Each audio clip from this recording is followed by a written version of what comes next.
பார்வதி பதையே தென்னாடுடைய சிவனே போற்றி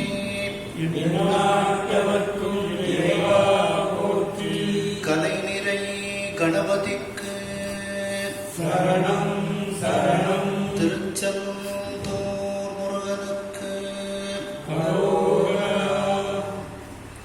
கையிலாய பரம்பரையில் சிவஞான போத நெறி காட்டும் வெண்ணை பாயில் வாய்மை மெய்கண்டான் சந்ததி கோர்வை ஞான பானுவாகி குயிலாரும் பொழில் திருவாவடு துறைவாள் ஒரு நமச்சிவாய தேவோ சயிலாதி திருமரபு நீடோழி தழைகமானோ. திருவாவடுதுறை ஆதீன குருமகா சன்னிதானம் அவர்கள் பொன்னார் திருவடிகளையும், தருமபுர ஆதீனம் ஸ்ரீலஸ்ரீ குருமகா சன்னிதானம் அவர்கள் பொன்னார் திருவடிகளையும் வணங்கியும், தருமபுர ஆதீன ஸ்ரீமத் மீனாட்சி சுந்தர தம்பிரான் சுவாமிகள் பொன்னார் திருவடிகளை வணங்கியும், இந்த திருவிளையாடல் புராணம் நன்றாக நடைபெறுவதற்கு உதவியாக இருக்கக்கூடிய கனடாவில் இருக்கக்கூடிய திரு மோகன் பிரேம்குமார் அவர்களுக்கு வணக்கத்தையும் நன்றியும் தெரிவித்து உங்கள் அனைவருக்கும் மாலை நேர வணக்கத்தை தெரிவித்துக் கொள்கிறேன். சென்ற திருவிளையாடல் புராண சிந்தனையில் சைவர் வீதி அதை பற்றி சிந்தித்தோம். திருக்கோயில் என்ற தலைப்பில் மதுரையை பற்றி நாம் சிந்தித்துக் கொண்டு இருக்கின்றோம். 186வது பாட்டு. ஆறும் நீர் கடல் அன்றது என நீரை அகழ்கார்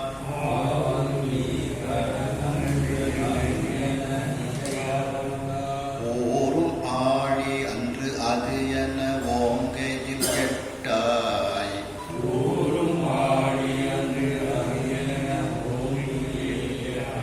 சாரும் நேமி அன்று அது என சமைத்த கோபுரப்பும்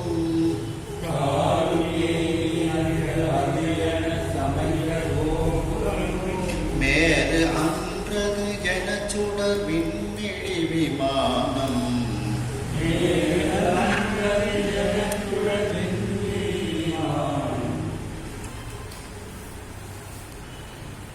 அந்த மதுரையில் இருக்கக்கூடிய அகழியானது மிகவும் ஆழமாக தண்ணீர் நிரம்பி இருக்கக்கூடிய கடல் போன்று அந்த அகழியானது இருந்தது. அந்த கடலை விட அதிகமான தண்ணீருடன் அந்த அகழி இருந்தது. ஆறும் நீர்க்கடல் அன்று அது என நிறைந்த நீரை உடைய கடல் அல்ல, இதுதான் கடல் என்று வியப்புறுமாறு அந்த அகழியானது அந்த மதுரை மாநகரத்தில் இருந்தது. கார்மூலம் ஆழி அன்று அது என ஓங்கிய காரணம் மேகம், கரிய மேகம். அந்த மேகங்கள் ஊர்ந்து செல்லக்கூடிய ஆழினா இங்க மலை, ஆழினா மலை, சக்கரவாள மலை. அந்த சக்கரவாளகிரி இந்த மலை என்று சொல்லக்கூடிய அளவிற்கு அந்த ஓங்கு எயில், அந்த மதில் எயில்னா மதில், அந்த மதிலானது இருந்தது. அதாவது மதுரையில் இருக்கக்கூடிய அந்த மதில் சுவர்கள் மேகம் தவழக்கூடிய அளவிற்கு உயரமான சக்கரவாளகிரி மலையை விட உயரமாக அது இருந்தது. இது சக்கரவாளகிரி அல்ல, அதையும் விட உயர்ந்த மலையாக அந்த மதில் சுவர்கள் இருந்தது.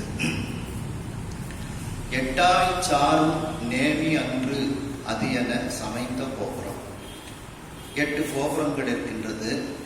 அந்த கோபுரங்கள் எல்லாம் நேமினா மலை. இந்த இடத்துல அந்த மலை அல்ல என்பது போல மலையை விட உயரமாக அந்த 8 கோபுரங்கள், அங்கு அமைக்கப்பட்டிருந்த கோபுரங்கள் மலையை விட உயரமாக இருந்தது. எட்டாய் சாரும் நேமி என்று அது என, இதுதான் இங்கே இருக்கக்கூடிய கோபுரம் தான் அந்த மலை என்று சொல்லக்கூடிய அளவிற்கு அங்கு அமைக்கப்பட்ட அந்த கோபுரங்கள் உயரமாக இருந்தது. பொன்மேரு அன்று அது என சுடர் விண்ணிடி விமானம். மேருமலை, பொன் போன்று பொறிந்து இருக்கக்கூடிய மேருமலை. மேருமலை இதுவல்ல, இந்த மதுரையில் இருக்கக்கூடிய அந்த விமானம்தான் மேருமலை என்பது போல அந்த மேருமலையினுடைய சிறப்புகளை எல்லாம் பெற்று அந்த சொக்கநாத பெருமானினுடைய விண்ணிடி விமானம், அந்த விண்ணிடி விமானமானது, அந்த கோபுரமானது அங்கே இருக்கின்றது. விண்ணிடி விமானம் அப்படின்னா இந்திரனினுடைய கட்டளையால் வானுலகத்திலிருந்து வந்த விமானம்.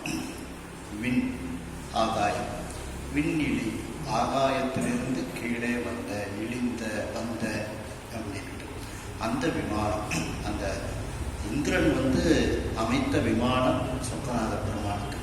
அதனால் அது இந்திரலோகத்திலிருந்து வந்த விமானம் என்பதனால் அதற்கு விண்ணிடி விமானம் என்று பெயர். இதே விண்ணிடி விமானத்தை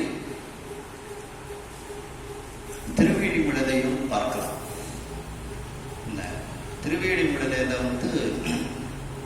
அந்த திருப்புகழையும் திருவேழிமிழலையும் என்று தேவாரம் முதல் திருமுறை நட்டபாடையிலையும் அந்த சம்பந்த பெருமானுடைய பாடல்லையும் 10 பாடல்லையும் இந்த விண்ணிடி கோயில் விரும்பியதே, திருவேழிமிழலையில் இருக்கக்கூடிய அந்த விண்ணிடி கோயிலை நீ விரும்பினாய் என்று 10 பாடலிலும் சொல்லி 11ஆம் பாட்டில் பலன் சொல்றாங்க.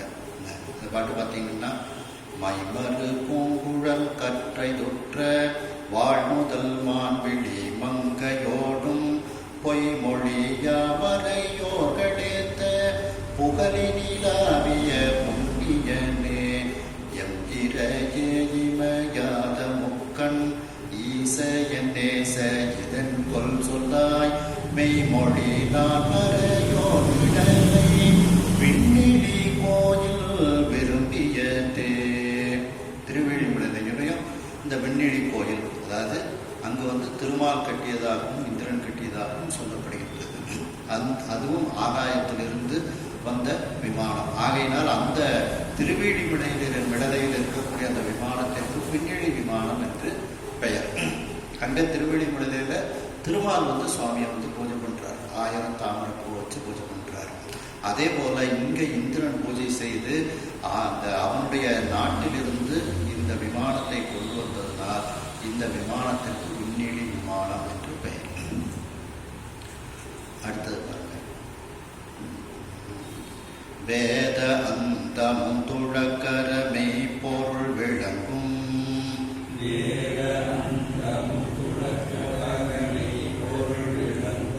நாத அந்தமும் கடந்ததோர் நடுநிலை பொருளின்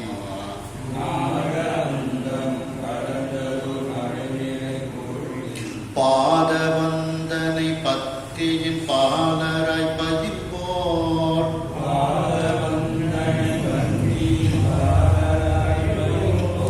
மாதவம் தரு பயம் என தழைத்த பல்வடனும்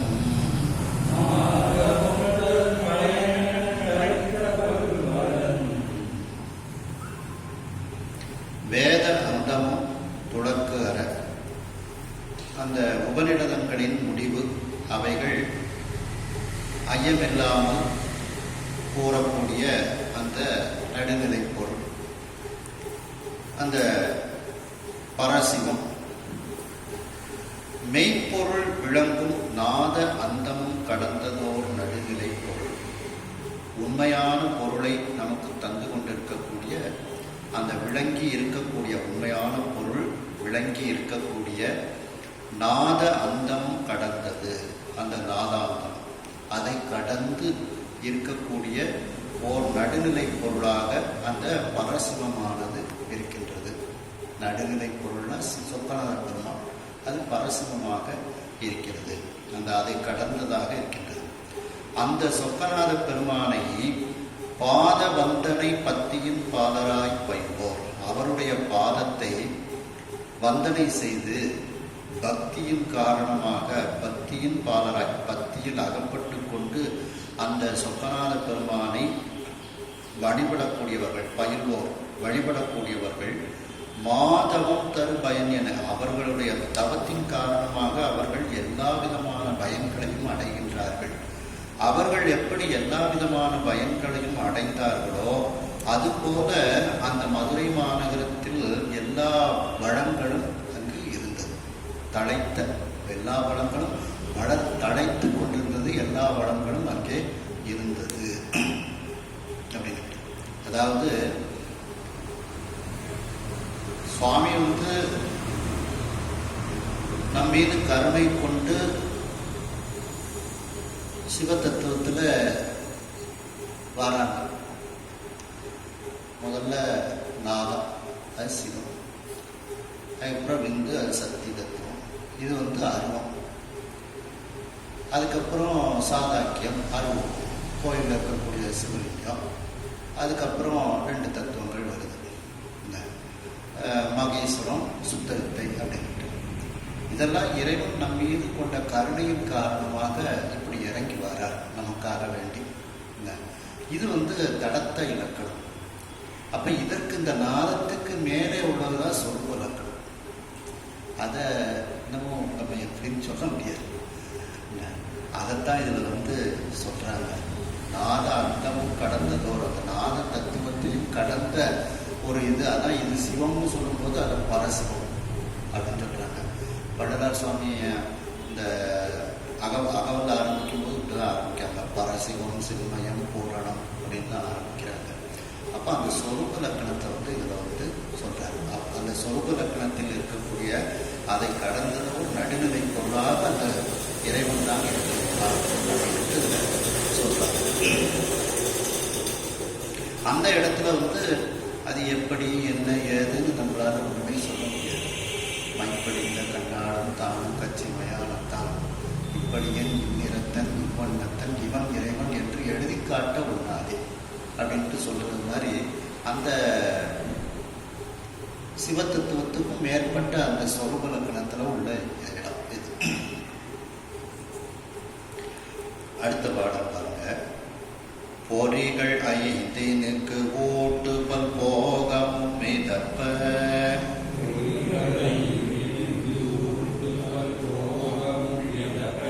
செறிகுள் நீரவல் உபப்ப அத்திருநகர் மாக்கள்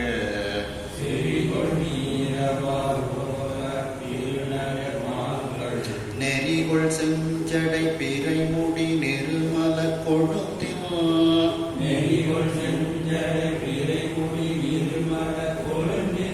வெறிகொள் நாள் மலர் அடித்தடி வீடு பெற்றார் போல்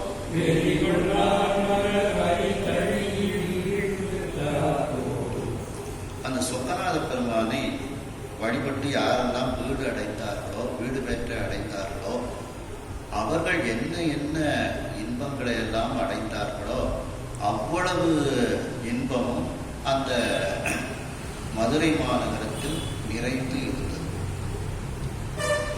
அவர்களுடைய அந்த பொறிகளெல்லாம் எப்படி இன்பத்தை அடைந்ததோ, பொறிகளுக்கு என்ன என்ன இன்பங்கள் கிடைத்ததோ அந்தந்த இன்பம் எல்லாமே அந்த மதுரை மாநகரத்தில் இருக்கின்றது அப்படின்னு சொல்றாங்க.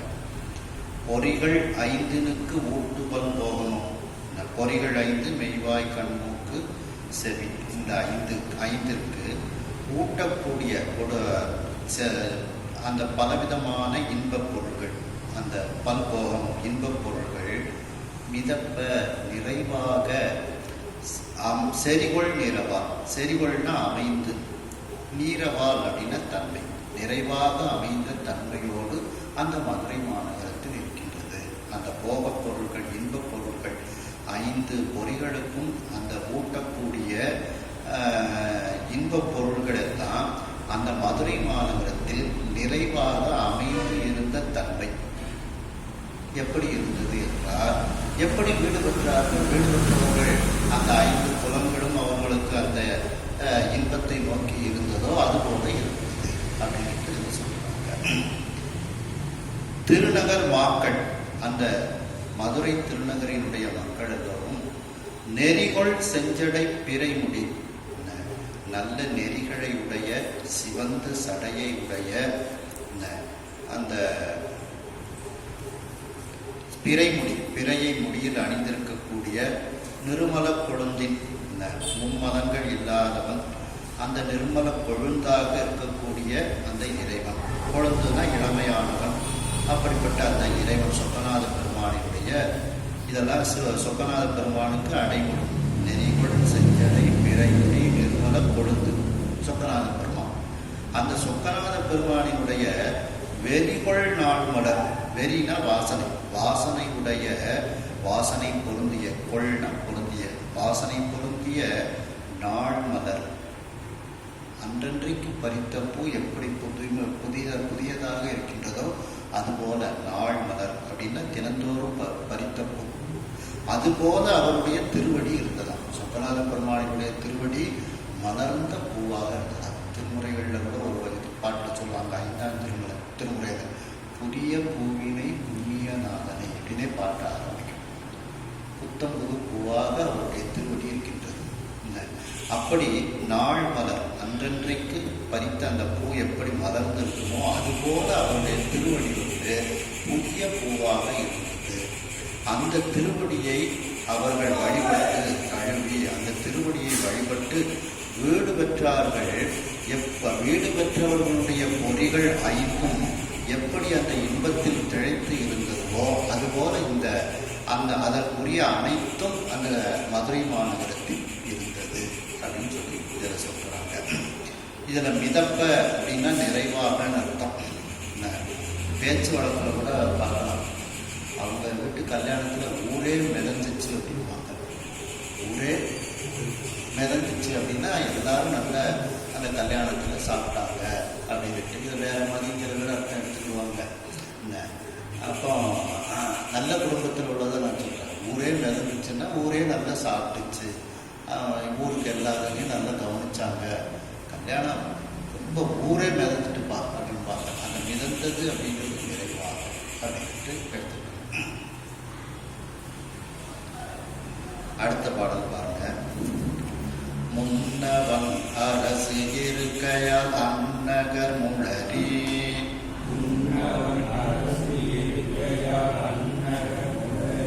பொன்னை ஈன்றதால் அது பல பொருள் நிறை செல்வம்,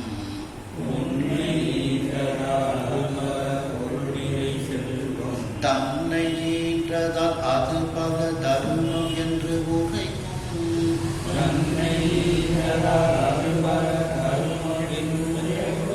மின்னை ஈன்றது அது ஈன்றதால் விடுத்தகு புகழே,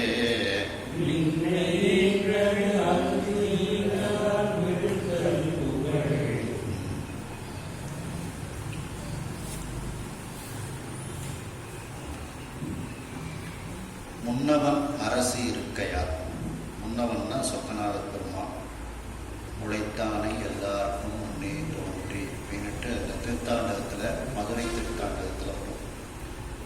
தேவாரத்திலேயே முன்னவன் எங்கள் பிரான் முதல் காண்பதி ராஜபிரான் அப்படின்னு சொல்லுவாங்க.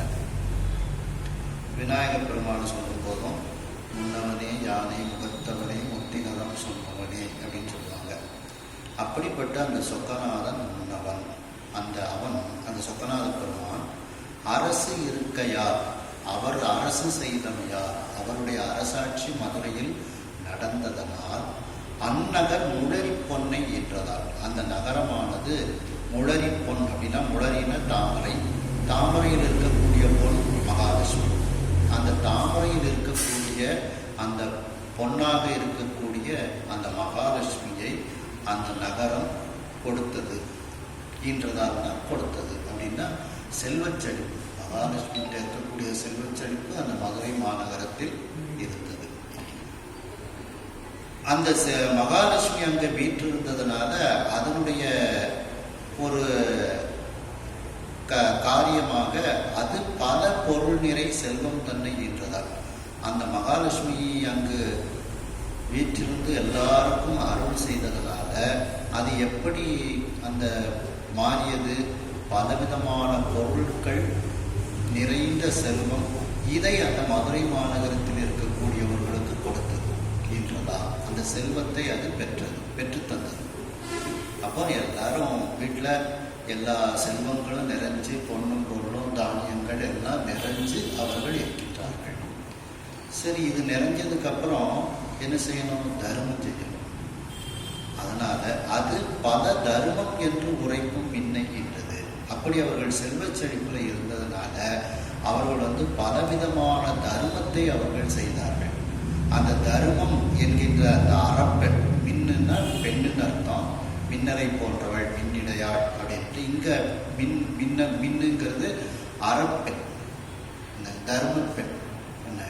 அப்படி அந்த அறப்பெண்ணை அந்த செல்வங்கள் ஈன்றது. செல்வங்கள் அந்த அறத்தை வளர்த்து ஒரு பெண்ணாக கொடுத்தது. அந்த அறம், அவர்கள் செய்த அறமானது அவர்களுக்கு புகழை கொடுத்தது. அகுதி ஈன்றதால் விழுத்தகு புகழே. அந்த தர்மமானது அவர்களுக்கு சிறந்த புகழை கொடுத்தது. விழுத்தகு புகழ்னா சிறந்த புகழை கொடுத்தது. இது பார்த்தீங்கன்னா அந்த புகழ் அப்படிங்கிற அதிகாரத்தில் குறளில் பார்த்தீங்கன்னா ஈதல், இசைப்பட வாழ்தல், அது வல்லது ஊதியம் இல்லை இருக்கு அப்படின்ட்டு திருக்குறள் வருதுங்களா. அப்போ பிறருக்கு தர்மம் செய்வதனால் நமக்கு புகழ் வருகின்றது. ஈதல் அப்படின்னா கொடுத்தல். அதனால் இவர்களுக்கு இசைப்பட வாழ்தல், இசைனா புகழ், புகழோடு வாழ்கின்றார்கள். இதுதான் இந்த உயிர்க்கு சிறந்த ஊதியம், இதுதான் இந்த உயிர்க்கு மிகப்பெரிய பயன். அப்படி அந்த மற்றவர்களுக்கு கொடுத்து கொடுத்து அந்த சிவந்த கைகளை உடையவர்களாக அந்த மதுரை மாநகரத்து மக்கள் இருக்கின்றார்கள் அப்படின்ட்டு இந்த திருக்குறளை வச்சுக்கிட்டு அது அப்படியே வரிசையாக வந்து பாருங்க. ஈதம் அதான் தர்மம், இசைப்பட வாழ்தல், அதனால அவர்களுக்கு கிடைக்கக்கூடியது புகழ் அப்படின்ட்டு இதுல வருது. அடுத்த பாடல் பாருங்க. எழு கடந்த தோல்புறுத்திர உலகம் என்று யாரும்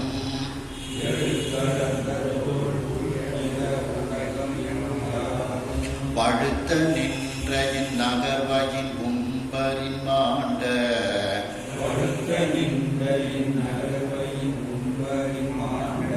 விழுத்தகும் பல செல்வமும் வியந்து பார்த்து உள்ளத்து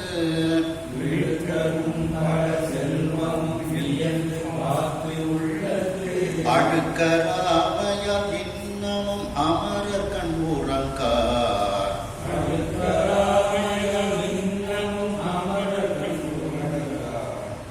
இந்த மதுரை மாநகரத்துல அந்த சொர்க்கலோகத்தை விட சிறந்த செல்வங்கள்லாம் இங்க இருக்கு. அதை பார்த்த உடனே அந்த தேவர் உலகம் நம்மள்கிட்ட இல்லாத செல்வம்லாம் இவங்கள்ட்ட இருக்குதே அப்படின்னு அவங்க பொறாமையோடு பார்த்தார்களாம். பொறாமையோடு பார்த்தது மட்டுமல்லாமல் அவங்கள்ட்ட உலகம் இருக்கேன்னு தூங்காமல் இருந்தாங்களாம். அது ஒரு நகைச்சுவையாக, ஏற்கனவே அவர்களுக்கு தூக்கம் என்பது கிடையாது, அதனால அவங்க தூக்கம் இல்லாமல் இருந்தார்கள் அப்படின்ட்டு அதை சொல்றாங்க. எழுக்கடந்த தோல் உருத்திர உலகம்.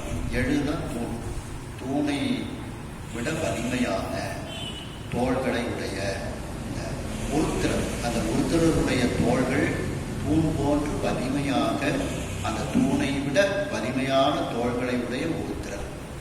அந்த உருத்திரர் இருக்கக்கூடிய உலகம், உருத்திர உலகம் என்று இந்த மதுரை மாநகர் உருத்திர உலகமாக இருக்கின்றது என்று யாரும் பழுத்த நின்ற இந்நகர்வையில் என்று எல்லாராலும் போற்றப்படக்கூடிய, போற்றுமாறு நிற்கக்கூடிய இந்த நகர், இந்த மதுரை மாநகர்.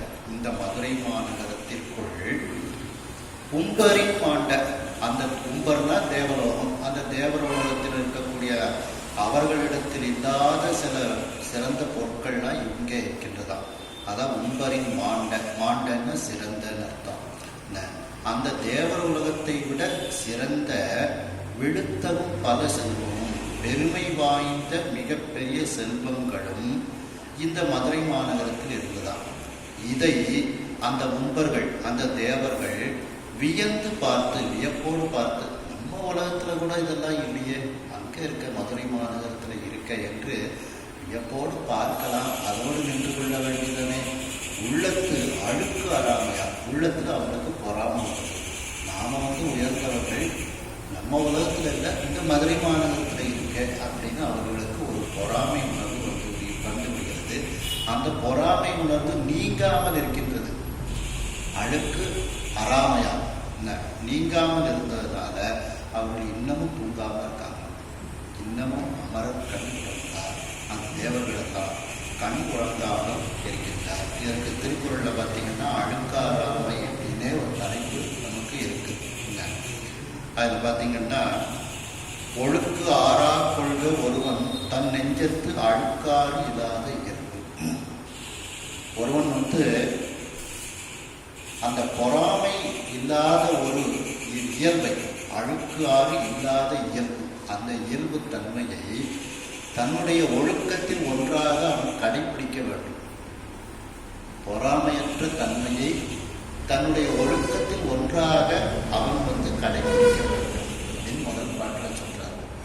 அடுத்தால ஒரு பாட்டில் என்ன சொல்றாங்கன்னா, விழுப்பேற்றின் அகுது ஒப்பது இல்லை, யார் மாட்டும் அழுக்காற்றின் அண்மை பெறி அப்படின்ட்டு. உலகத்திலே உயர்ந்த செல்வம் எது? யாரை பார்த்து நம்ம பொறாமப்படாமல் இருக்கிறது தான். அதுதான் உலகத்தில் சிறந்த செல்வம் அப்படின்னு சொல்றாரு. அப்போ எவரிடத்தில் பொறாமை இல்லாது இருக்க பெற்றால் ஒருவன் பெறத்தக்க மேலான செல்வங்களுள் அதனை ஒப்பது எதுவும் இல்லை. அப்போ அழுக்காறு இல்லாமல் இருப்பதுதான் மேலான செல்வம், பொறாமை இல்லாமல் இருப்பதுதான் மேலான செல்வம். அந்த செல்வத்தை கூட இந்த தேவர்கள் கடைபிடிக்காமல் மதுரை மாநகரத்தில் இருக்கக்கூடிய செல்வத்தை பார்த்து இவர்கள் வந்து பொறாமை கொண்டார்களாம். அப்ப அழுக்கு ஆறு இல்லாமல் இருப்பது மிகப்பெரிய செல்வமாக கருதப்படுகின்றது. ஏன்னா அவர்கள் தேவர்கள்லாம் சிவபெருமான வாழ்த்துவது வணங்குவதெல்லாம் அவர்கள் உயர்ந்து அவர்களை எல்லாரும் தொழுவதற்காகத்தான் சிவபெருமான வாழ்த்துகின்றார்கள். ஆனா நான் உன்னை அப்படிலாம் வாழ்த்தல, நான் வந்து முக்தி அடையணும்னு வாழ்த்துறேன் உன்னைய அப்படின்னு சொல்லி திருவாசகத்தில் சொல்லுவாங்க மாணிக்கவாசக சுவாமிகள். வாழ்த்துவதும் வானவர்கள் தாம் வாழ்வார், மனம் நின்பார் தாழ்த்துவதும் தாம் உயர்ந்து தம்மை எல்லாம் தொழ வேண்டி. அதுக்காண்டிதான் அவங்க உன்னை வாழ்த்துறாங்க. அவர்கள் உயர்ந்து அந்த தேவர்களை எல்லாரும் மற்றவர்கள் எல்லாரும் தொழ வேண்டும் என்பதற்காகத்தான் சிவபெருமானை அவர்கள் உன்னை வாழ்த்துகின்றார்கள். நான் அவ்வாறு இருப்பதற்காக உன்னை வாழ்த்துகிறேன். எனக்கு நீ முக்தி கொடுக்க வேண்டும் என்றுதான் நான் வாழ்த்துகிறேன். வாழ்த்துவதும் வானவர்கள் தாம் வாழ்வான், மனம் நின்பால் தாழ்த்துவதும் தாம் இருந்து தம்மையெல்லாம் தொழ வேண்டி சூழ்த்த மதுகரம் உணரும் தாரோயை நாயடியே வாழ்த்த பிறப்பு அறுத்துடுவான் யான் உன்னை பரவுவதை. இந்த வான் பான் பாக்குன்னா பொருட்டுன்னு அர்த்தம். என்னுடைய வாழ்த்த பிறவியை நீ அறுக்கும் பொருட்டு யானும் உன்னை பரவுவதை, நான் உன்னை வாழ்த்துக்கிட்டேன். அப்ப ரெண்டு பேருடைய வாழ்த்துக்கள் வித்தியாசம் இருக்கு. அடுத்த பாடல் பாருங்க. விரை அவிழ்த்த தமீனவர் வாகை வேல் விழுத்து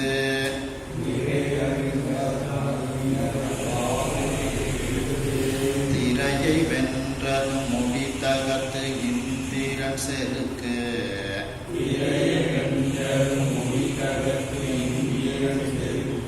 கரைய வென்றதும் காத்தழையிட்டதும் கனக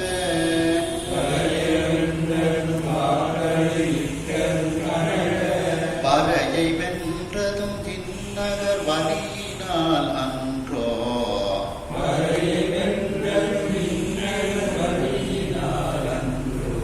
இதுல திருவிளையாடற் புராணத்துல ஒரு 3 வரலாறுகளை சொல்லி இப்படியெல்லாம் வெற்றி பெற்றது வந்து இந்த மதுரை மாநகரத்தினுடைய வலிமையினால் இவர்களெல்லாம் வெற்றி பெற்றார்கள் அப்படின்ட்டு இதில் சொல்றாங்க. அந்த வரலாறு என்னன்னு நம்ம மேலோட்டமாக பார்த்துட்டு, ஏன்னா நம்ம பின்னால் இதில் சிந்திக்கும் போது அந்த வரலாறு விரிவாசி பார்த்துக்கலாம்.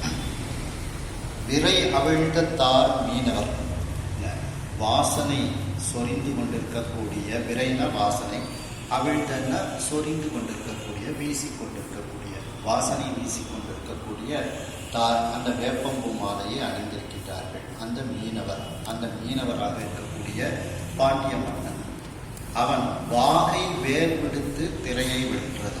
வெற்றி பொருந்திய வேலை செலுத்தி கடலை வெற்றி கொள்கின்றான். அதற்கு பார்த்தீங்கன்னா உக்கிரகுமார பாண்டியன் கடல் சுவர வேலெறிந்த படலம் அப்படிங்கிற இல்லாமல் வருது. அதில் நம்ம அதை புரிஞ்சுக்கலாம். இப்போ அந்த பாண்டிய மன்னர்கள் அதில் உக்கிரகுமார பாண்டியன் அந்த வெற்றி பொருந்திய வேலை செலுத்தி கடலை வெற்றி கொள்கின்றான் அப்படிங்கிற அளவுக்கு தெரிஞ்சுக்கணும். அடுத்து 2வது வரலாறு முடி தகர்த்து இந்திரன் செருக்கு கரைய வென்றதும், இந்திரனினுடைய மணிமுடியை தகர்த்து விழும்படி செய்து அவனுடைய செருக்கு அடங்குமாறு, இந்திரனினுடைய ஆணவம் அடங்குமாறு அவனை வெற்றி கொண்டது இன்னொரு வரலாறு இருக்கு. அதையும் நாம் பின்னால் பார்க்கலாம். அடுத்து கார் தழையிட்டதும், கார் மேகம், கார் மேகம், அந்த மேகங்களை சிறைப்பிடித்து வைத்து விடுகின்றார்கள் மதுரையில். அந்த பாண்டிய மன்னன் மேகத்தை கரிய மேகத்தை சிறைப்பிடித்து வைத்து விடுகின்றார். அதான் கார் தழையிட்டது.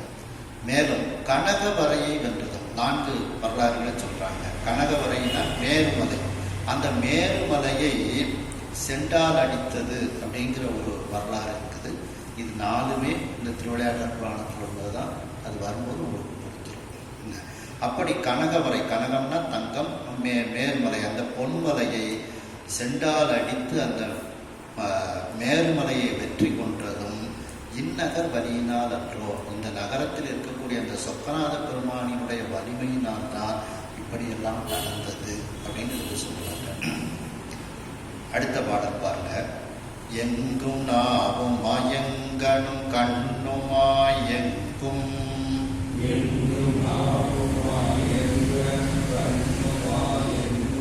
தங்கு பேரொளி அல்லது தனி நகர் செல்வம்,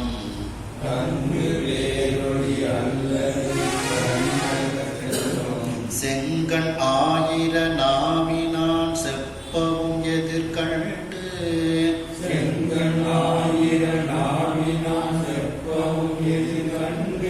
அங்கண் ஆயிரம் உடையவன் அடக்கவும் படுமோ,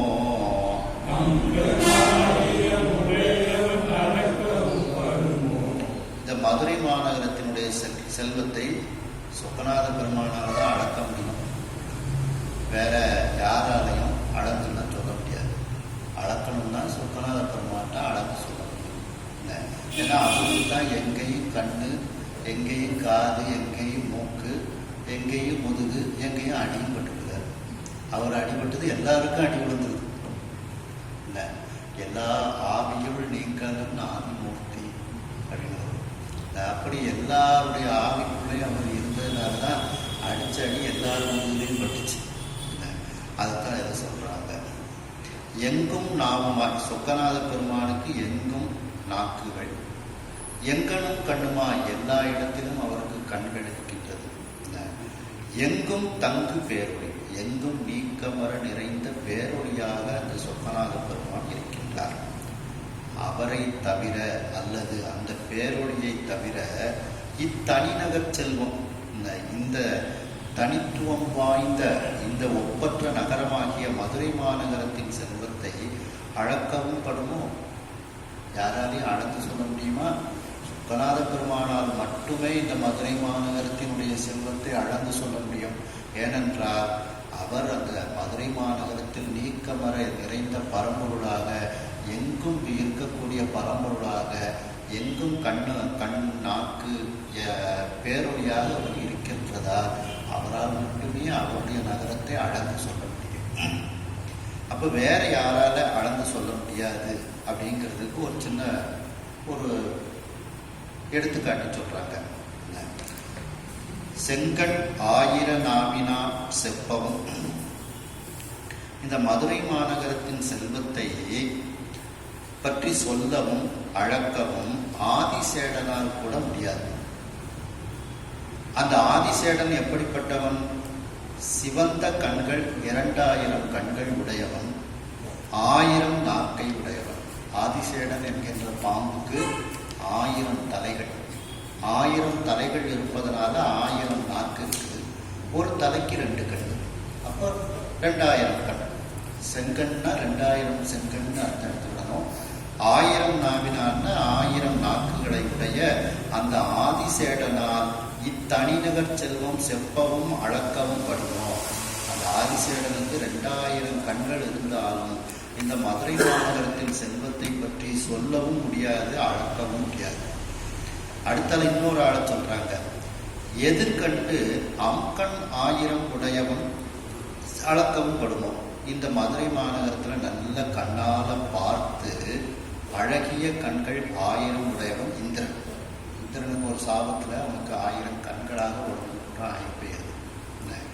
அப்படி அந்த 1000 கண்களை உடையவனாகிய இந்திரன் அந்த 1000 கண்ணை கொண்டு இந்த மதுரை மாநகரத்தை அப்படியே யார் யாருக்குள்ள என்ன இருக்குன்னு ஸ்கேன் பண்ணி பார்த்தாலும் அளந்து சொல்ல முடியாது, அவனாலும் அளந்து சொல்ல முடியாது. இதற்கு நம்ம கந்தர அலங்காரத்தில் போகணும். பாவம் மருகனை மன்றாடி மைத்தனை வானவர்க்கும் மேலான தேவனை மெய்ஞான தெய்வத்தை மேதினியில் சேலார் வயல்களில் செங்கோடனை சென்று கண்டு தொட 4000 கண் படைத்துள்ளனை என்று நான் அந்த முருகப்பெருமானை தரிசனம் செய்வதற்கு கண்டு தொழுவதற்கு ஒரு 4000 கண்ணாவது கொடுத்துருக்க வேண்டாமா அந்த பிரம்மதேவன்? இந்த 2 கண்ணை வச்சுக்கிட்டு அவர் எப்படி பார்க்க முடியும்? 4000 கண்ணு வச்சாலேயே பார்க்க முடியாது அப்படின்ட்டு அந்த பாட்டில் கேட்பது தான் இதில் நம்ம ஒப்பிட்டு பார்க்கணும். அந்த முருகப்பெருமானை தரிசனம் செய்வதற்கு 4000 கண் அந்த பிரம்மன் எனக்கு படைக்க வேண்டியதுன்னு அர்த்தப்படுறாரு. அருணகிரிநாதர் பெருமான். அடுத்த பாடல் பாருங்க. புண்ணியம் பொறி பூமி பார் அதில் வரு போகம். புண்ணியம் பொறி பூமி பார் அதில் வரு போகம். நன்னியின் பொரு பூமி வான் நாடு என்ப நாடும். நன்னியின் பொரு பூமி வான் நாடு என்ப நாடும். புண்ணியம் பொறி பூமியும் அதில் வரு போகம். புண்ணியம் பொறி பூமியும் அதில் வரு போகம். நன்னியின் பொரு பூமியும் மதுரை மாநகரம். நன்னியின் பொரு பூமியும் மதுரை மாநகரம். நாம் புண்ணியம் புரிவதற்கு தகுந்த இடம், புண்ணியம் புரியக்கூடிய பூமியாக இருக்கக்கூடியது இந்த உலகம். பார்னா உலகம், பூமினா இடம் அப்படின்னு அர்த்தம் எடுத்துக்கலாம். புண்ணியம் செய்யக்கூடிய இடமாக இருக்கக்கூடியது இந்த பூமி. அதில் வரும் போகம் நன்னி இன்பொரு பூமி. அந்த புண்ணியத்தின் காரணமாக வரக்கூடிய போகம், அந்த இன்பத்தை அடைந்து, நன்னின அடைந்து இன்புறக்கூடிய இடம் நாம் வான்நாடு, தேவர்களுடைய உலகம். வான்நாடுன்னா தேவர்களுடைய உலகம் என்று சொல்வார்கள். அதாவது இந்த பூமியில நிறைய புண்ணியம் செஞ்சோம்னா நீங்க தேவலோகத்துல சிறப்பாக இருக்கலாம் அப்படின்னு சொல்லுவாங்க. அந்த இன்பத்தை அடைவதற்குரிய இடம் வான்நாடு அப்படிங்கிறாங்க. ஆனால் இந்த மதுரை மாநகரம் எப்படிப்பட்டது என்றால், இங்கேயே புண்ணியமும் செய்யலாம், இங்கேயே அந்த தேவலோகத்தில் உள்ள அனைத்து போகங்களையும் நீங்கள் அனுபவிக்கலாம். அப்படி இரண்டையும் ஒரு சேர தருவது இந்த மதுரை மாநகரம் அப்படிங்கிறார். நாடும் புண்ணியம் புரி பூமியும், தினந்தோறும் நாம் புண்ணியம் செய்யக்கூடிய இந்த பூமியாக இந்த மதுரை மாநகரம் இருக்கின்றது. அதில் அந்த புண்ணியத்தின் காரணமாக வரக்கூடிய அந்த போகத்தை அடைந்து, நன்னி அடைந்து இன்புறக்கூடிய பூமியாகவும் இந்த மதுரை மாநகரம் இருக்கின்றது. சொக்கநாத பெருமானை பார்த்துக்கிட்டே இருந்தால் அதை விட வேற என்ன போகம் நமக்கு வேணும்? அந்த பொற்றாமரை குளத்தில் நீராடி சித்தி விநாயகரை வணங்கி, அந்த அங்கேயக்கண்ணியம்மையை வணங்கி சொக்கநாத பெருமானை வணங்குறது இதை விட வேற என்ன இன்பம் வேணும்? மாணிக்கவாசகர் இப்படித்தான் வணங்குதார். மாணிக்கவாசகர் வணங்கக்கூடிய முறை எப்படி அப்படின்னா, முதல்ல பொற்றாமரை தீர்த்தம், அதில் குளிக்கிறாங்க. அந்த பொற்றாமரை பக்கத்தில் சித்தி விநாயகர் சன்னதி இருக்கு. அந்த சித்தி விநாயகரை வணங்கிட்டு நேராக அங்கேயக்கண்ணியம்மாட்ட தான் போகிறாங்க. மீனாட்சி அம்மாவை தான் வணங்குதாங்க. வணங்கி கொண்டு அதுக்கப்புறம் தான் சொக்கநாதர்கிட்ட வராங்க. இந்த மாணிக்க வாசகரே அங்கே அப்படித்தான் வணக்கம். இதை நம்ம பின்னால் அந்த திருவிளையாடல் புராணம் கடைசியில் நமக்கு மாணிக்க வாசகருடைய வரலாறு வரும். அதில் அப்படித்தான் போகிறாங்க. வணங்குவதற்கு முதல்ல மீனாட்சி தரிசனம் தான், அதுக்கப்புறம் தான் சொக்கநாதர் போய் தரிசனம் பண்ணுறாங்க. அடுத்த பாடம் பாருங்க. பண்கணிந்த அணைய சொல்லார் நரப்பு இசை பாணி தேவ உங்கணி அமுதும் கைப்ப செவி தொலைத்து ஓட்ட உண்டும் பெண்களின் அமுதமன்னார் பெருமித நடனம் உண்ண கண்களை விடுத்தும் காலம் கழிப்பவர் அளவிலாதார்.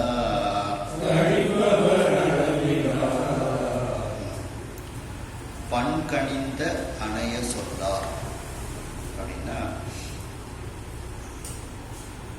அவங்க பேச்சே அதாவது இசை பாடக்கூடிய அந்த ஓதுவார்கள், அந்த இசை பாடக்கூடிய அந்த வல்லமை பெற்ற பெண்கள், இவர்களுடைய சொற்களே எப்படி இருக்கின்றது என்றால் பண் கணிந்து அணைய சொல்லார். பண்ணில் அந்த இசை எப்படி கணிந்து இருக்கின்றதோ அப்படிப்பட்ட சொல்லை உடையவர்கள். ஆண்களும் பெண்களுமே இசை உலகத்தில் இருக்கின்றார்கள் அல்லவா? அவர்கள் நரம்பு இசை பாணி, அவர்கள் அந்த நரம்பு இசைகள்னா வீணை, வயலின், யாழ் இதெல்லாம் வச்சு அவங்க பாணினா பாடல்னு அர்த்தம். அந்த நரம்பு இசைகளோடு சேர்த்து, அந்த பக்கவாத்தியங்களோடு சேர்த்து பாடல்களை பாடுகின்றார்கள். பாணினா பாடல், நரம்பு இசை பாணி, அந்த நரம்பு இசையோடு சேர்த்து பண்கணிந்து அவர்கள் பாடுகின்றார்கள். அந்த இசையானது தேவர் முன்கணி அமுதும் கைப்ப, தேவர்கள் உண்ணக்கூடிய அந்த கனிந்த அமுதும் நமக்கு வெறுப்படைய வைக்கின்றது. அந்த அமுதத்தையும் நமக்கு வெறுக்க செய்கின்றது. அப்படி வெறுக்க செய்யுமாறு அந்த இசையானது காதில் துளைத்து செல்கின்றது. செவியை துளைத்து அந்த இசையானது சென்று நமக்கு உணவாக ஊட்டுகின்றது. அதை உண்டு அந்த மதுரை மாநகரத்தில் காலம் கழிப்பவர்கள் நிறைய பேர் இருக்கின்றார்கள். அதாவது திருமுறை இசைகளை நன்றாக கேட்டுக்கொண்டே அவர்கள் திருமுறை வாணர்களை, அந்த காலத்தில் ரேடியோலாம் ஒன்றும் கிடையாது, பாடச் சொல்லித்தான் கேட்கணும். அப்படி அந்த திருமுறை இசைவாணர்களினுடைய பாடல்களை எல்லாம், பண்ணோடு பாடக்கூடிய அந்த பாடல்களை எல்லாம் அவர்கள் கேட்டுக்கொண்டே அதன் மூலம் அந்த செவிக்கு உணவு, அந்த செவிக்கு உணவாக அதை எடுத்துக்கொண்டு அவர்கள் அப்படியே அந்த இசையிலேயே மயங்கி காலத்தை கழித்து கொண்டு இருந்தார்கள் மதுரை மாநகரத்தில் கொஞ்சம் பேர். அப்போ அந்த திருமுறை இசைகளில் விருப்பம் உடையவர்களாக இருந்தார்கள். அந்த திருமுறை இசை எப்படி இருந்ததா, அந்த தேவர்களுக்குரிய அந்த அமுதத்தை விட மேலானதாக அது இருந்தது. அடுத்து இரண்டாவது, அந்த திருமுறை இசையை நீங்கள் கேட்டால் நீங்களும் சாகாமல் இருக்கலாம். அதான் அர்த்தம். அமுதத்தை சாப்பிட்டா என்ன சாகாமல் இருக்கிறாங்க அவங்க. அப்போ திருமுறை இசையை கேட்டுக்கிட்டே இருந்தா, படிச்சுக்கிட்டே இருந்தா சாகாமல் இருக்கலாம். அதாவது அதனால அந்த தேவாமிர்தத்தை விட அது மேலானது திருமுறை இசை அப்படின்ட்டு. அடுத்து, பெண்களின் அமுதம் அன்னார் பெருமித நடனம் உண்ண. பெண்களில் அமுதம் போன்றவர்கள், அமுதம் அன்னார், அமுதத்தை போன்றவர்கள், அவர்களினுடைய பெருமித நடனம் உண்ண, அவர்களுடைய அந்த பெருமிதமான மேம்பாடு உடைய நடனத்தை ரசிப்பதற்காக, நடனத்தை கண்டு கழிப்பதற்காக கண்களை விடுத்தும் அந்த கண்களை அந்த நடனத்தில் செலுத்தியும் காலம் கழிப்பவர்கள் அளவில்லாதவர்கள் அந்த மதுரை மாநகரத்தில் இருந்தார்கள். அதாவது பெண்களினுடைய நடனத்தை கண்டு அதிலேயே லயித்து அவர்கள் அந்த சொக்கநாத பெருமானை நினைத்து காலத்தை கழிக்கக்கூடியவர்களும் நிறைய பேர் அங்கே இருந்தார்கள். அப்போ இதில் பார்த்தீங்கன்னா பெண்களின் அமுதம் அண்ணார் அப்படிங்கிறதுலேருந்து அந்த பெண்களினுடைய தன்மையை நாம் தெரிந்து கொள்ள வேண்டும். அமுதம் போன்றவர்கள், அமுதம் என்ன செய்யும்? இறக்காமல் இருக்க செய்யும். அதேபோல அந்த பெண்களினுடைய நடனத்தை நீங்கள் பார்த்து கொண்டிருந்தால் நீங்களும் பிறப்பு இறப்பை வெல்லலாம். ஒன்று. ரெண்டாவது, பெருமித நடனம் அப்படின்னு பார்க்கணும். வெறுமன நடனம்னு போடலாம். பெருமிதம் அப்படிங்கிறதுக்கு நம்ம டிக்ஷனரியை பார்த்தோம்னா மேம்பாடுன்னு அர்த்தம் இருக்கு. அப்போ அந்த நடனம் மேம்பாடு உடைய நடனம், நம்மை மேல்நிலைக்கு அழைத்து செல்லக்கூடிய நடனம். ஏன்னா நடனங்கள்ல எப்படிலாம் நடனம் உங்களுக்கு தெரியும். அதில் சில இது நம்ம எப்படி அர்த்தம் எடுத்துக்கிறோம்னா பக்தி சுவை கூடிய நடனம். இப்போ நம்ம தோளுடைய சரியெல்லாம் பாட்டு எடுத்து அபிநயம் முடிச்சு ஆடுவாங்க. அதில் சொக்கநாத பெருமானை எல்லாம் வர்ணித்து அவர் இப்படி இருந்தாங்க அப்படி இருந்தாங்கன்னு அந்த மாதிரி நடனம்னு தான் நம்ம இதுக்கு அர்த்தம் எடுத்துக்கிறோம். மேம்பாடு நடனம். அதனால தான் இதற்கு பெருமித நடனம்னு போடுறாரு. பெருமன நடனம்னு போட்டால் அதில் எல்லா நடனமும் சேர்ந்துடும் உங்களுக்கு.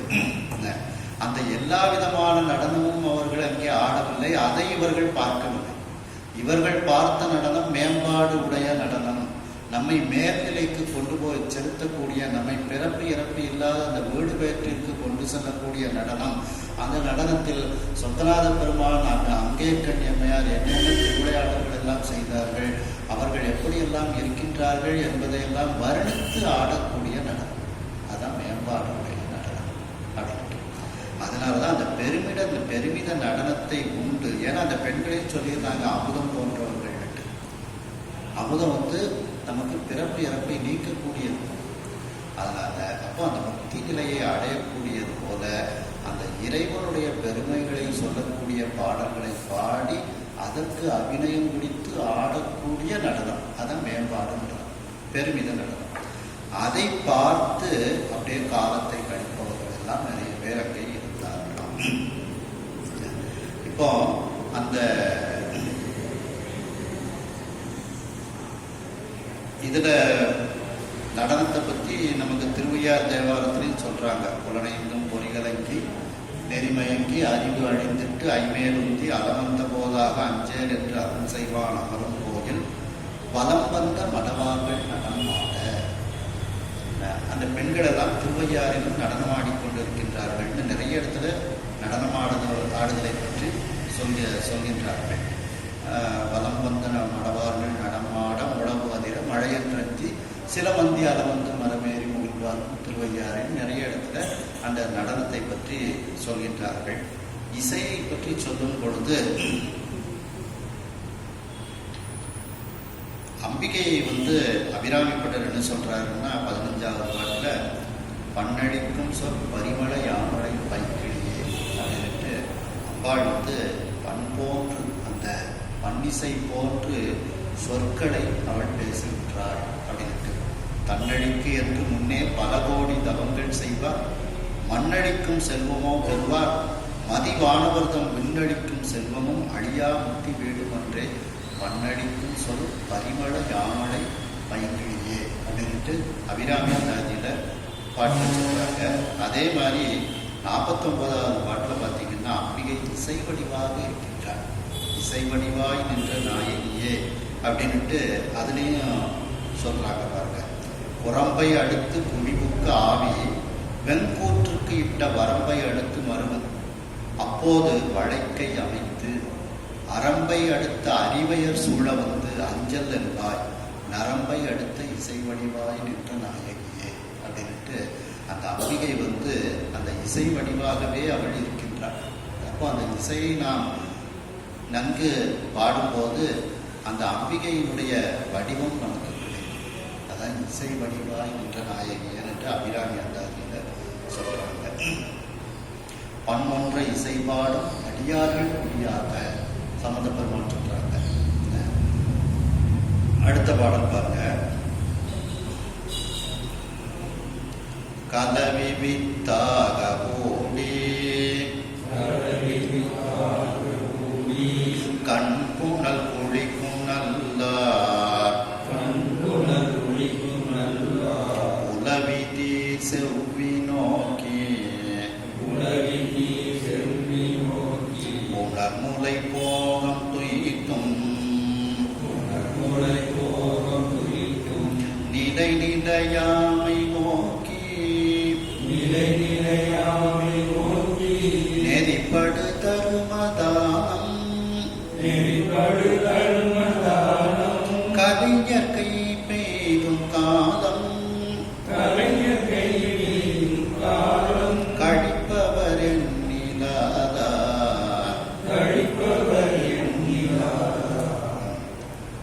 அந்த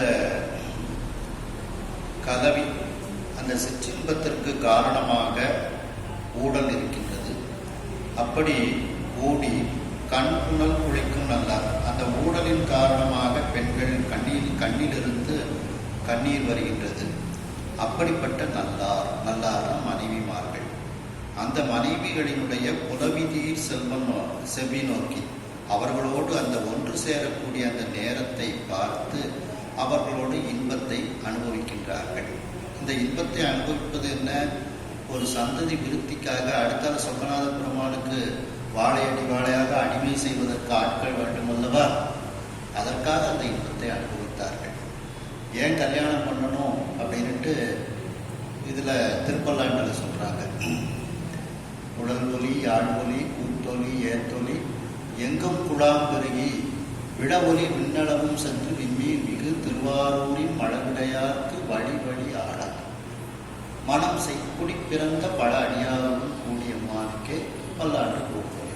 அப்போ அந்த திருவாரூரின் மழவிடையார்க்கு, திருவாரூரில் இருக்கக்கூடிய அந்த இடப வாகனத்தில் அமர்ந்திருக்கக்கூடிய சிவபெருமானுக்கு வழி வழி ஆளாய், வழி வழினா வாழையடி வாழை, ஆழ்னா அடிமை, வாழையடி வாழையாக அடிமையாக இருப்பதன் காரணம் இருக்கும் பொருட்டு வழி வழி ஆளாய் அதற்காக அதற்காக திருமணம் செய்தார்களாம். அப்படிப்பட்ட குடி பிறந்த, அப்படிப்பட்ட நல்ல குடும்பத்தில் பிறந்த பல அடியார்கள். அந்த பல அடியார்களோடு கூடி எம்மானுக்கே பல்லாண்டு கூறுவீர்கள், சிவபெருமானுக்கு பல்லாண்டு கூறுகின்றோம்.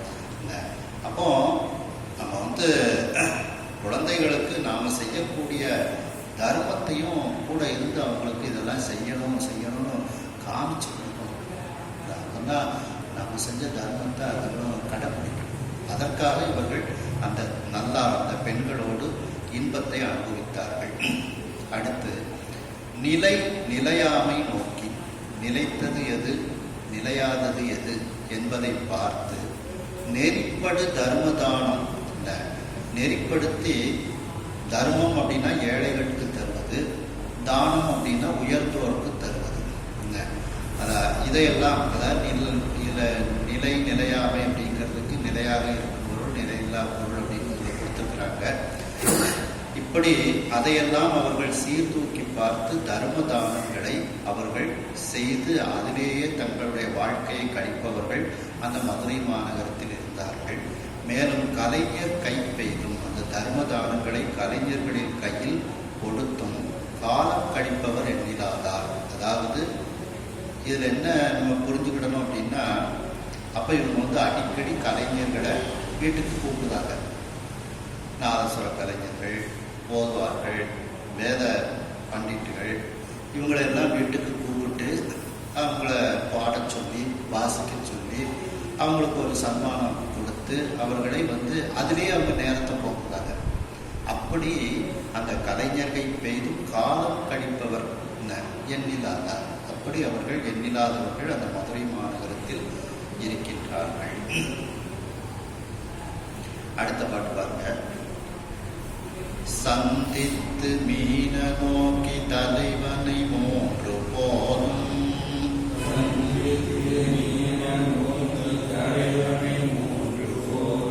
வந்தித்தும் ஈசன் பூசை மரமொழி முடித்தும் வேதம்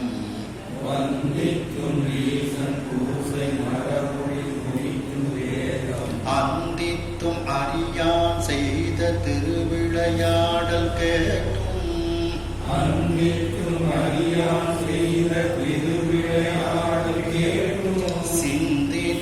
அன்பர் பூசை செய்தும் நாள் கழிப்பர் வல்லோர் சிந்திக்கும் அன்பர் பூசை செய்தும் நாள் கழிப்பர் வல்லோர்.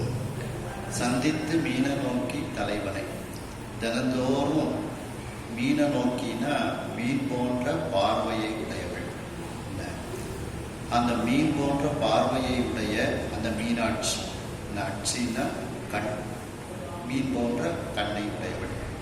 அந்த மீனாட்சியினுடைய தலைவனை சொக்கநாத பெருமானை சந்தித்து 3 போதும் சந்தித்து 3 வேளையில் அவரை பார்த்து வந்தித்து அவரை முறைப்படி வணங்கி 3 போதும் வந்தித்து ஈசன் பூசை மறுமொழி முடித்தோம். அப்போ 3 வேளையும் கோயிலுக்கு அவர் போகிறாங்க. காலை உச்சி மாலையத்திற்கு 3 வேளை அவர்கள் செல்கின்றார்கள். சரி, வீட்டில் அவரவர்களுக்குரிய ஆன்மார்த்த பூஜைகள் அதையும் ஈசன் பூசை மரபொழி முடித்தார். மரபுப்படி அதை அவர்கள் செய்து முடிக்கின்றார்கள் தினந்தோறும்.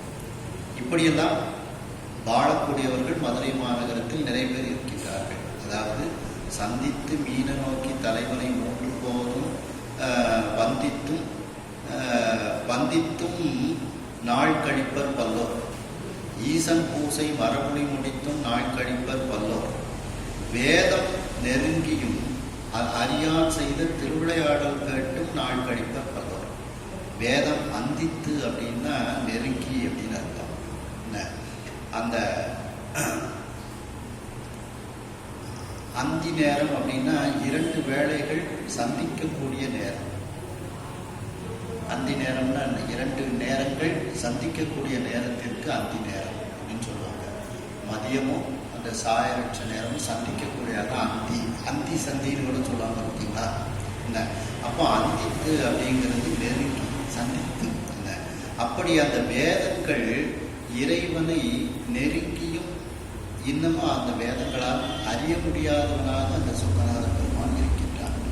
வேதங்கள் நெருங்கியும், அந்தித்தும்னா நெருங்கியும் அந்த வேதங்களால் அறிய முடியாதவனாக அந்த சொக்கநாத பெருமான் இருக்கின்றான். அப்படிப்பட்ட அந்த சொக்கநாத பெருமான் செய்த திருவிளையாடல்கள் கேட்டோம். அப்படியே திருவிளையாடலை கேட்பாங்க. அப்படியே தங்களுடைய வாழ்நாளை கழிப்பவர்கள் நிறைய பேர் அந்த மதுரை மாநகரத்தில் இருக்கின்றார்கள். சரி, கேட்டதோடு மட்டுமல்லாமல் அது சிந்தித்தும் நாள் கழிப்பர். அந்த கேட்டதை வீட்டில் போய் சிந்திக்கின்றார்கள்.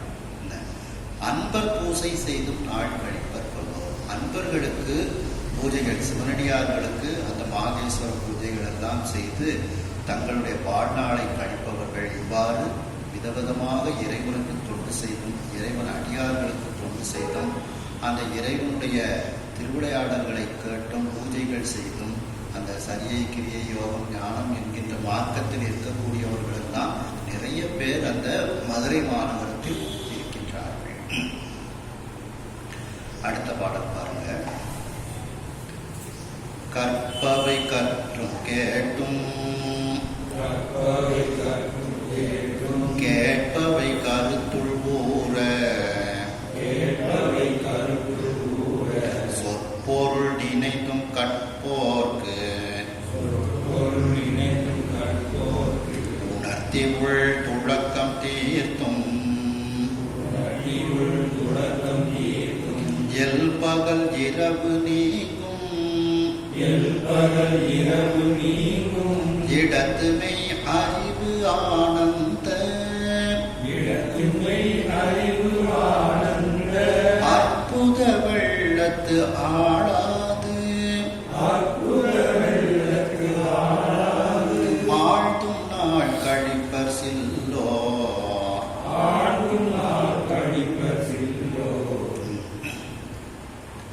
இப்ப மேல உள்ளதெல்லாம் கொஞ்சம் பல பேர் இப்படிலாம் இருக்காங்கன்னு சொல்லிட்டாங்க. இந்த பாட்டுக்கு மட்டும் சில பேர் தான் இப்படி இருக்கிறாங்கன்னு சொல்றாங்க. அப்போ சொன்னதெல்லாம் பொதுவான அனுபவத்தில் கொண்டு வந்தவர்கள் சில பேர். அந்த அனுபவம் வருவதற்காக பாடுபடுபவர்கள் நிறைய பேர் இருக்கின்றார்கள். அதே நேரத்தில் அனுபவம் வந்தவர்களும் இருக்கின்றார்கள். அவர்கள் கொஞ்சம் பேர் இருக்கிறாங்க அப்படின்னு எடுக்கணும். கற்பவை கற்றும் எதையெல்லாம் கற்க வேண்டுமோ அதையெல்லாம் கற்றுக்கொண்டு தங்களுடைய வாழ்நாளை கழிப்பவர்கள் சிலோர், கொஞ்சம் பேர் இருக்கின்றார்கள். கேட்டும் அந்த கற்கக்கூடிய நூல்களை எல்லாம் கேட்டும், கேட்பவை கருத்துள் ஊற சொற்பொருள் நினைத்தோம்.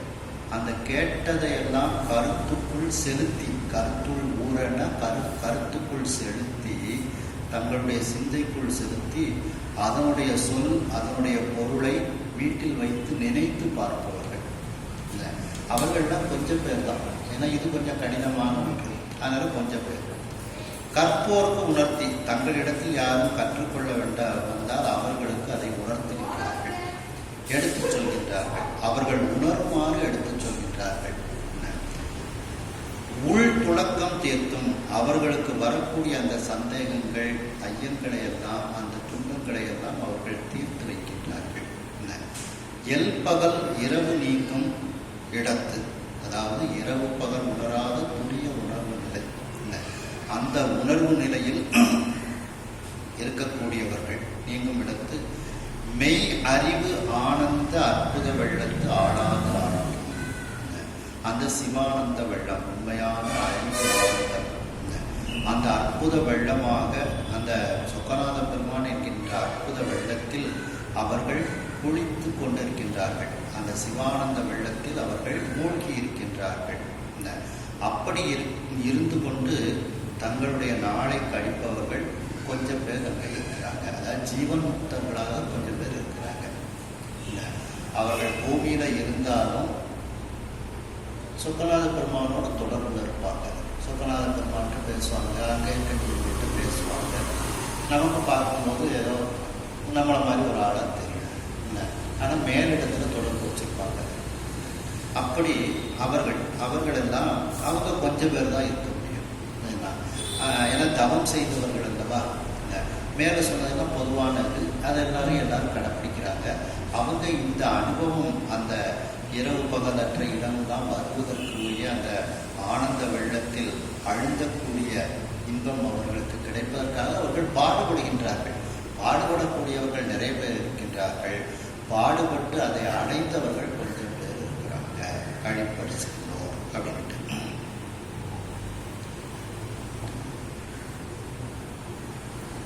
அடுத்த பாடல் பார்க்க.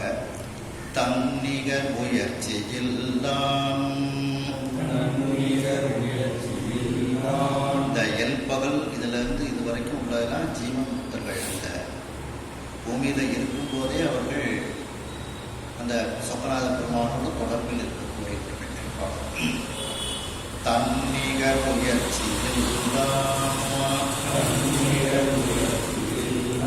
காப்பிய தலைவனாக முன்னவர் மொழிந்தது ஏனோ தமக்கெல்லாம் முகமனன்றோ அன்னது தனதே ஆகும் அண்ணலே பாண்டி வேந்தாய் இந்நகர்க்கு அரசன் ஆவான் இக்கவிக்கு இறைவன் ஆவான்.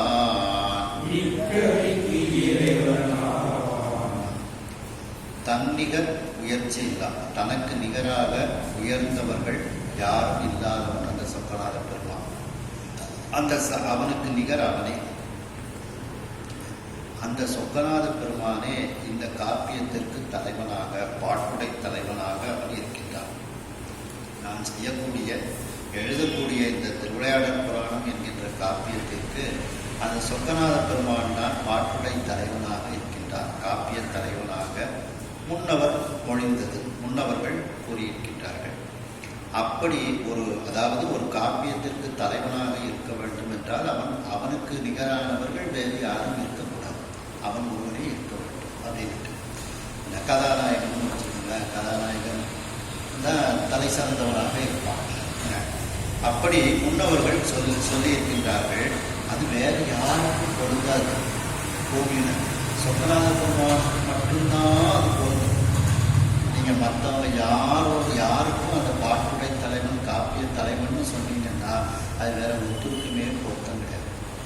எங்கள் சொக்கநாத பெருமானுக்கு மட்டுமே அது உரிய ஒரு வார்த்தை அப்படின்ட்டு இதை சொல்றாங்க. அப்படி முன்னவர்கள் எல்லாம் சொல்லி இருக்கின்றார்கள். அது ஏனோர் தமக்கு எல்லாம் முகமனன்றே, அது மற்றவர்களுக்கெல்லாம் இவன் இந்த காப்பியத்திற்கு தலைவன் என்று சொன்னால் அது முகஸ்துதி பண்ணுவது போல ஆகிடும். ஏன்னா சொக்கநாத பெருமானுக்கு ஈடு இணை யாருமே கிடையாது.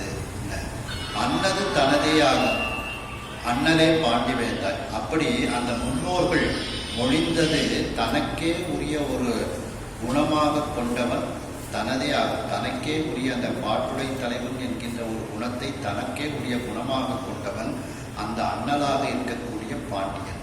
அந்த பாண்டிய நாட்டினுடைய வேந்தாய். அந்த பாண்டிய நாட்டுக்கு அரசனாக சொக்கநாத பெருமான் இருந்தான். மேலும் இந்நகருக்கு அரசனாவான். இந்த நகரத்திற்கு அவன் அரசனாக இருக்கின்றான். இக்கவிக்கு இறைவனாவான். இந்த திருவிளையாடற் புராணம் என்ற இந்த நூலிற்கு அவனே இறைவனாகவும் அவனே அரசனாகவும் அவனே பாட்டுடை தலைவனாகவும் அவனே காப்பிய தலைவனாகவும் இருக்கின்றான். அவனுக்கு நிகர் யாருமே கிடையாது. பூமியில் நீங்கள் வேறு நூல்களுக்கெல்லாம் யாராவது ஒருத்தர் காப்பிய தலைவன் வச்சிங்கன்னா அதெல்லாம் புகழ்ச்சி தான் அப்படிங்கிற மாதிரி சொல்கிறாங்க. அப்போ அந்த இதில் பார்த்தீங்கன்னா திருமுறைகளில் அந்த முகமன் வரும்போது முன்னே உரைத்தால் முகமனே ஒக்கும், முக்கனா இம்மூவுலகும் அன்னையும் அத்தனும் இயலையோ, உன்னை நினைத்தே கழியும் என்னா கழிந்ததற்கு என்னை மறக்கப் பெறா எம்பிரான். அப்போ உனக்கு முன்னால் உன்னை சொன்னாலே அதே முகஸ்துதி தான், முகமனே ஒக்கும் அப்படிங்கிறாரு. அதுக்கப்புறம் இதில் சம்பந்த பெருமான் சொல்லும்போது குற்றம் நீ குணங்கள் நீ ஊழல்லால வாயிலா சுற்றம் நீ பிரானும் நீ தொடர்ந்திலங்கு சொல்லு நீ கற்றனூர் கருத்தும் நீ அறுத்தம் இன்பம் என்று இவை முற்றும் நீ புகழ்ந்து முன் உரைப்பது என் முகமுறை. எல்லாமே நீயாக இருக்கும்போது உன்னை பற்றி நான் ஒன்றை சொன்னாலே அதே முகஸ்துதி அப்படிங்கிற மாதிரி இந்த மற்ற பூமியில் வேற காப்பிய தலைவர்களையெல்லாம் நீங்கள் சொன்னால் அது முகஸ்துதி தான்.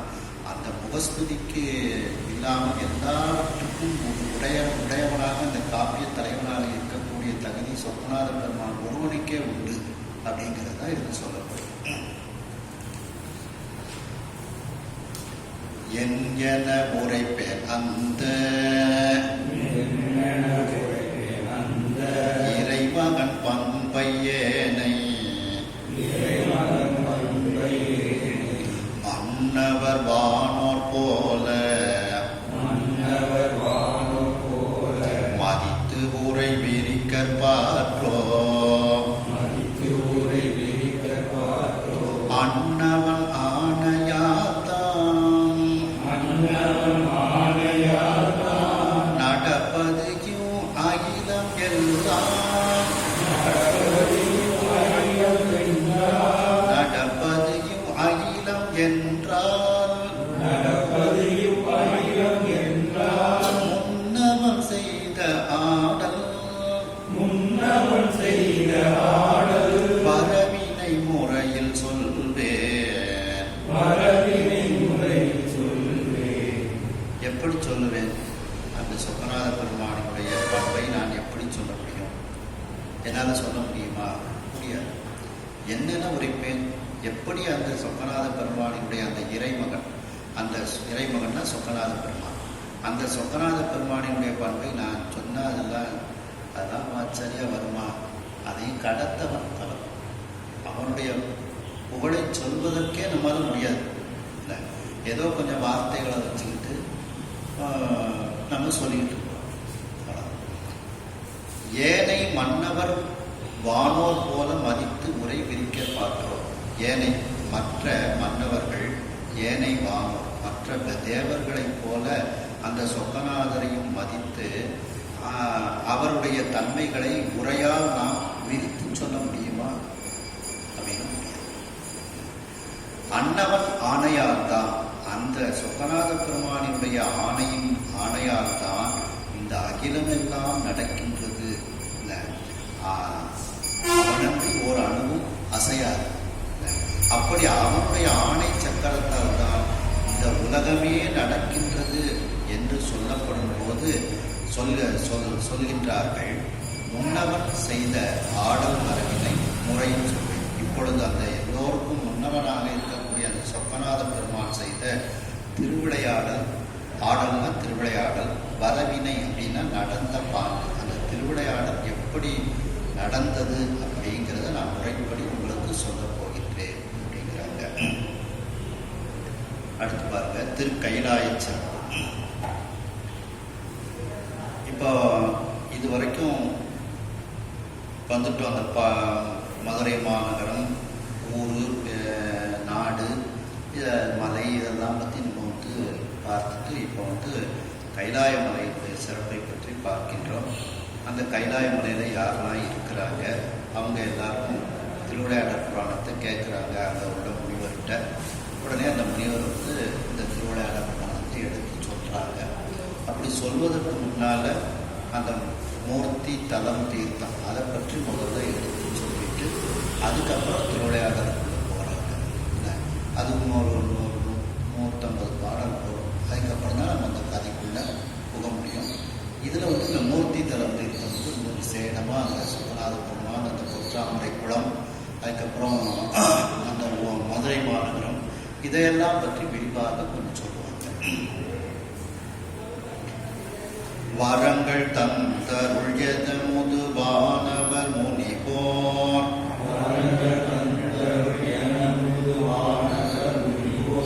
கரங்கள் தம் தலை முகிழ்த்திட கருணை செய்து அவிச்சை,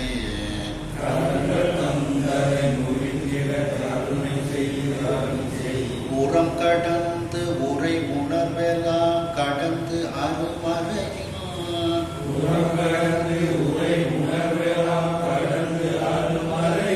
சிரம் கடந்தவன் திருப்பது திருக்கைலாயம்,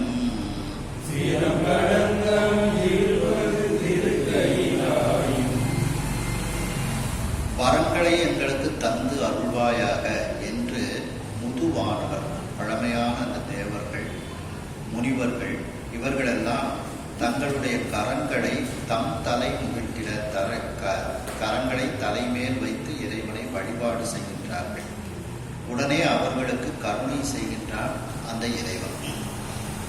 அந்த இறைவன் எப்படிப்பட்டவன்? அந்த முனிவர்களுக்கும் தேவர்களுக்கும் கருணை செய்யக்கூடிய அந்த இறைவன் எப்படிப்பட்டவன் என்றால், அவிச்சை உரம் கடந்தவன். அதாவது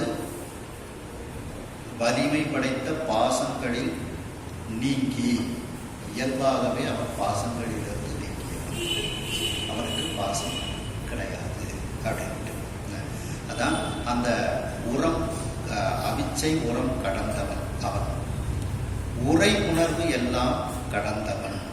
அவனை சொல்லவும் நினைக்கவும் படாதவனாக அவன் இருக்கின்றான்.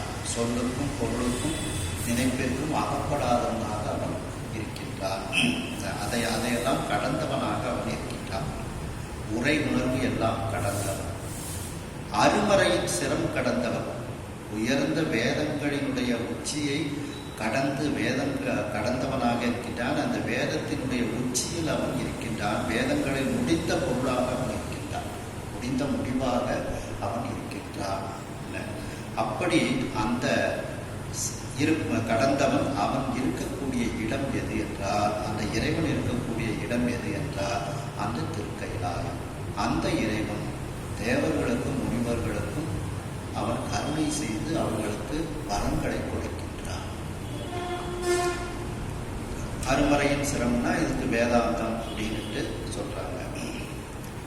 புரந்தராதிவானவர் பதம் போது உரை புத்தேள்,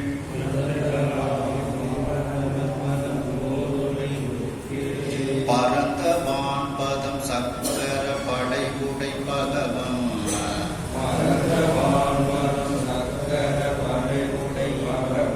பரந்தவாது வாழ் பதம் எல்லாம் நிலை கெட வருநாள்,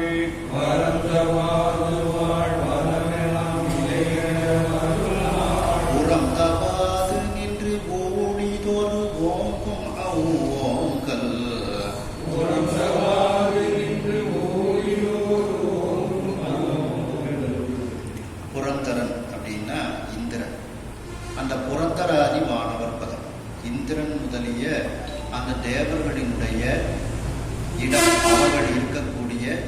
அந்த உலகம் இல்லை, இந்திரலோகம், மற்ற தேவர்கள் எல்லாம் இருக்கக்கூடிய அந்த பதம்னா அந்த இடம் இல்லை, அந்த உலகம். அதாவது இந்திரலோகம், பிரம்மலோகம், வைகுண்டம் இதெல்லாம் பிரளய காலத்தில் அழிஞ்சிருது. அழியாமல் இருப்பது கைலாயம் அப்படின்னு சொல்றாரு. அப்படி அந்த இந்திரலோகம் போது முறை புத்தேள் பரந்த வான்பதம். போதுன்னா மலர், மலர்னா தாமரை. அந்த தாமரை மலரில் உரை வீற்றிருக்கக்கூடிய புத்தேள் அந்த பிரம்மதேவன், அவன் பரந்த வான்பதம், அவன் பறந்து இருக்கக்கூடிய அந்த உயர்ந்த பதமாகிய பிரம்மலோகம். சக்கரப்படையுடை பகவன் வரம் தவாது வாழ்பதம். சக்கரப்படை, அந்த சுதர்சன சக்கரம் என்கின்ற படையை கையில் வைத்திருக்கக்கூடிய பகவனாக இருக்கக்கூடிய அந்த திருமால், அந்த திருமால் வரம் தவாது வாழ்பதம். அவன் அந்த வலிமை குறையாமல், அந்த வரத்தோடு வலிமை குறையாமல் வாழக்கூடிய பதமாக அந்த உலகமாக இருக்கக்கூடிய வைகுண்டம். அந்த வைகுண்டம் எல்லாம் நிலை கெட வரலாம். இதெல்லாம் ஒரு நாள் நிலை கெட்டு அழிந்து விடும். அந்த வரக்கூடிய நாள் எது என்றால் அதான் பிரளயகாலம். அப்போ இவைகளெல்லாம் நிலை கட்டு வரக்கூடிய நாள், அந்த நாளில் அந்த ஊழி காலத்தில் உரம் தவாது, உரம்னா வலிமை, தவாதுன்னா குறையாமல், அந்த வலிமை குறையாமல் இந்த கைலாய மலை இருக்கும். அப்போ அவர்களுடைய அந்த உலகமெல்லாம் வலிமை கட்டுவிடும், இல்லாமல் போய் மூழ்கி விடுகின்றது. உரம் தவாது வலிமை குறையாமல் நின்று, அப்படியே அந்த கைலாய மலை ஸ்ட்ராங்காக இருக்கிறோம் நின்று, ஊழிதோர் ஓங்கும், ஒவ்வொரு பிரளய காலத்திலும் அது ஓங்கி இருக்கின்றது. ஓங்கல்னா மலை. இந்த இடத்துல கைலாய மலை. பொதுவாக மலைன்னு எந்த வார்த்தையை நீங்கள் பிரயோகப்படுத்தினாலும் அது கைலாய மலையைத்தான் குறிக்கும். குறிப்பிட்டு சொல்லி பொதிய ஓங்கல் அப்படின்னு சொன்னால் தான் பொதிய மலைங்கிறத குறிக்கும். வெறுமனை ஓங்கல், மலை, சிலம்பு, வரை இப்படிலாம் நீங்கள் சொன்னீங்கன்னா, வெறுப்பு இப்படிலாம் சொன்னீங்கன்னா அது கைலாய மலையைத்தான் குறிக்கும். குறிப்பிட்டு சொன்னால் தான் அது எந்த மலை என்று நீங்கள் எடுத்துக்கணும். எப்படி பூ, மலர், போதுன்னா தாமரை பூவை குறிக்கின்றதோ அதுபோல வெறுமன மலைன்னு சொன்னால் கைலாய மலையைத்தான் குறிக்கும். அப்படி ஓங்கும் ஓங்கல், அந்த ஓங்கல், அந்த கைலாய மலை அந்த பிரளய காலத்திலும், அதுவும் ஊழிதோறும், ஒவ்வொரு ஊழி காலத்திலும், அதாவது ஊழிதோறும் ஊழி முற்றம்னு சொல்றாரு பார்த்தீங்களா, ஒவ்வொரு பிரளய காலத்திலும் மேற்கூறியவைகள் எல்லாம் அழிந்துவிடும். இந்த கைலாய மலை மட்டும் வலிமை குறையாமல் அது ஓங்கி, அந்த தண்ணீருக்கும் மேலே ஓங்கி அது சுவாமி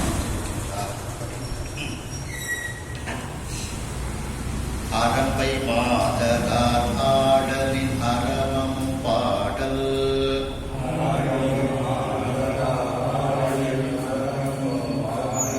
நரம்பின் ஓசையும் முழவதி சும்மையும் நாள்வாய்.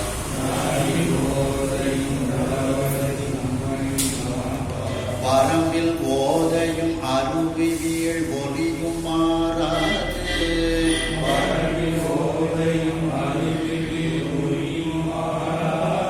நிரம்பிவானமும் திசைகளும்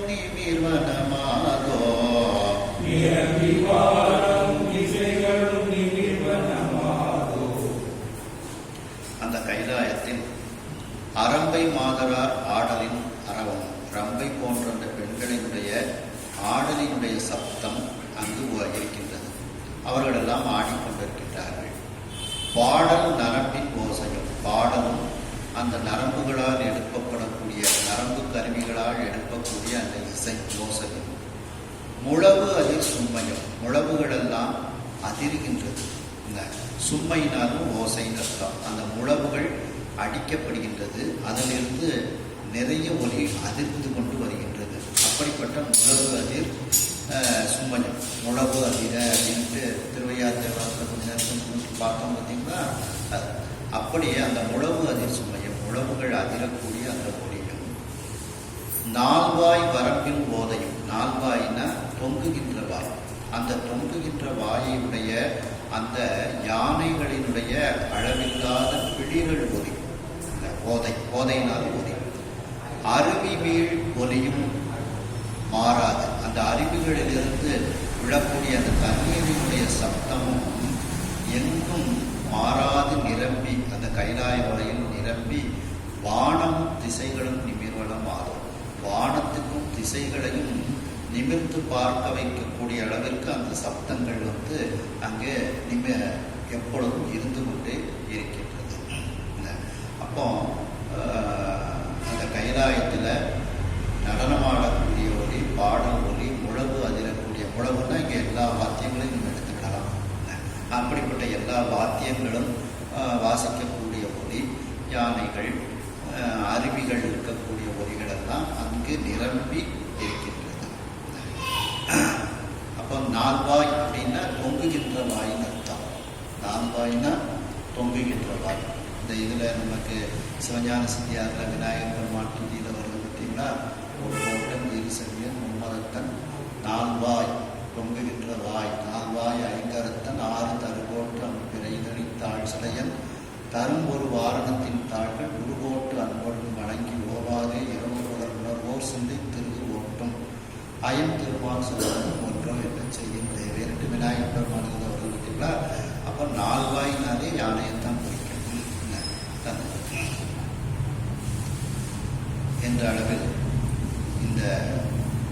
இன்றைக்கு இந்த சிந்தனையை நிறைவு செய்து அடுத்த சிந்தனையை நாம் மீண்டும் தொடர்வோம்.